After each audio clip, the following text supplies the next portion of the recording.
चाल महोदय, आज अपने ग्राम सभा महिटार में हम लोग के बीच में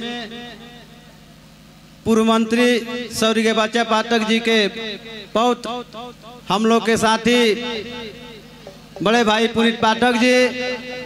इस क्षेत्र के नौजवानों के नेता, हम लोग के हर दुख सुख में साथ देने वाले बड़े भाई बबुआ जी तथा इस कार्यक्रम में आए हुए सभी दूर दराज से और मेरे ग्राम सभा के सभी सम्मानित साथियों, मैं अपने तरफ से और अपने कमेटी के सभी साथियों की तरफ से आप लोगों का स्वागत अभिनंदन करता हूं। आज यह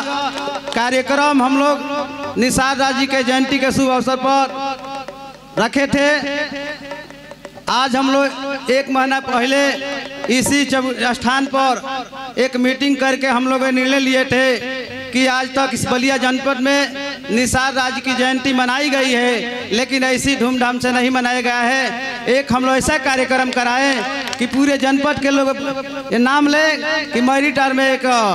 कार्यक्रम किया गया था निसार राज के जयंती पर। और मैं बता देना चाहता हूँ आप लोगों को, ये जो हम लोग कार्यक्रम किए हैं, इस कार्यक्रम को देखते हुए जब मैंने फेसबुक पर डाला था कि मैं अपने ग्राम सभा महिटार में एक निसार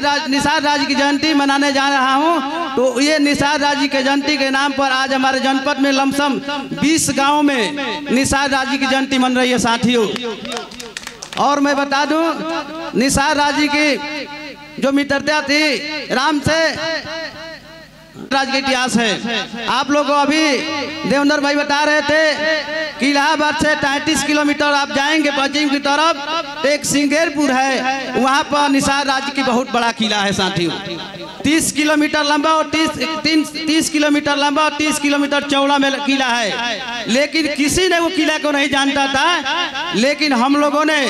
हम लोग के बीच में एक नेता आए, हम लोग का समाज के अगुआ है, वो किला को बताने का हम लोग काम किए। उस किला पर मैं पहली बार सन 2019 में गया था और हकीकत में किला को देखा तो हमें लगा कि अपने पूर्वज के किला पर मैं आया हूँ। तो मैं आप लोगों सभी लोगों से निवेदन करूंगा, वो इलाहाबाद में जो सिंगेरपुर में किला है, उस किला पर आप लोग भी चलिए और किला को देखने का काम कीजिए। उस किले से,